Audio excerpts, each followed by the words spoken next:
Today we're going to talk about what happens if you're trying to build an ancestor altar, but your family is a hot mess, right? Like, what do you do in this situation? Because ancestor altars can be very beneficial.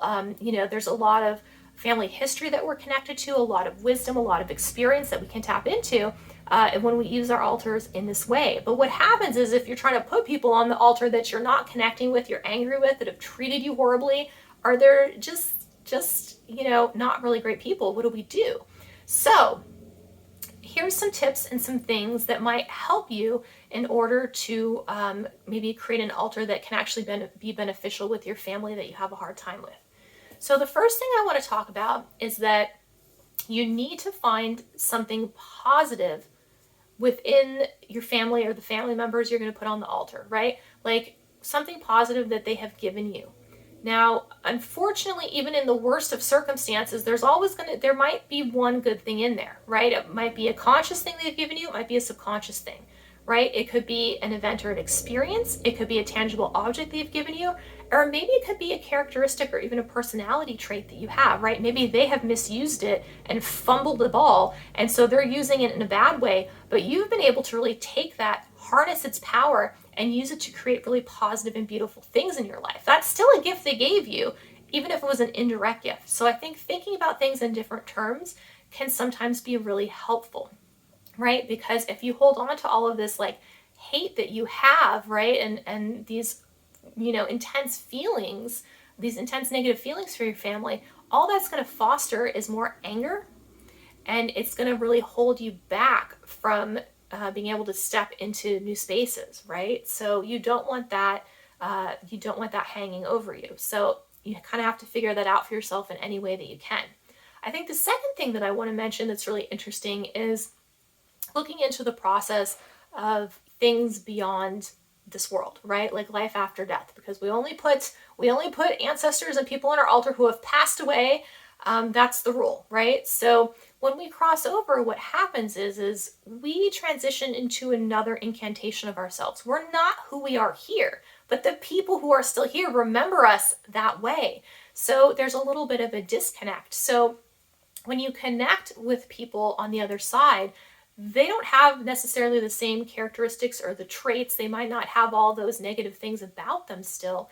A lot of times when people cross over, they realize the mistakes they made. They see things from a completely different perspective, and things can really change. And they are creating new versions of themselves as well.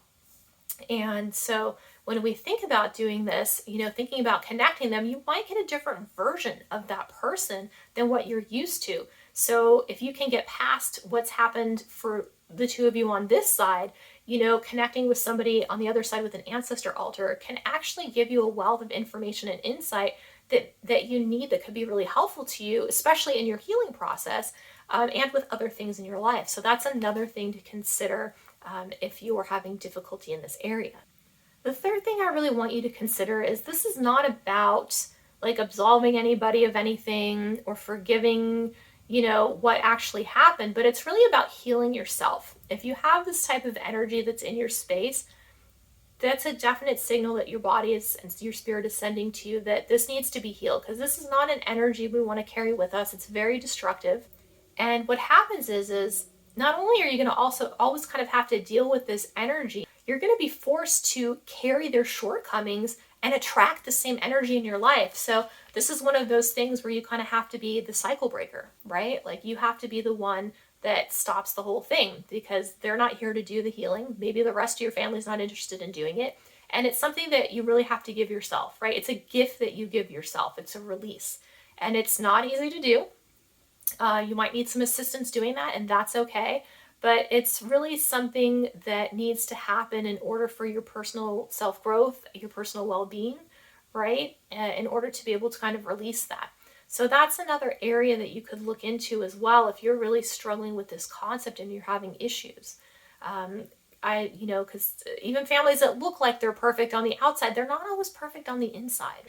And once those are done, I think that you can build an ancestor altar and maybe connect with people in different ways. Maybe start connecting with somebody that you don't have a knowledge of in this particular life, and see what kind of information you can get from them also too that will help you heal all of the stuff that you're currently dealing with with the versions of your family that you do know, right? Like your lineage goes way back. It's not just the people that you remember or that you've heard stories about. There's people way beyond that that you can even tap into if you can get into the right space spiritually and meditatively, and use your psychic or your intuitive abilities to make and form these connections. There's another video that I have on that too. If that's helpful, I'll try to drop a link in the comment section or in the title description there, if that would be of some use to you. So hopefully this gives you some thinking points. If this is an area that you're struggling in, families are difficult and challenging in many ways, and there's also a lot of love there in many ways. So you just have to find kind of the sweet spot for you when you are building your ancestor altar. So thank you guys so much for watching. Hope this has been helpful. Until next time, thank you and have an absolutely beautiful day.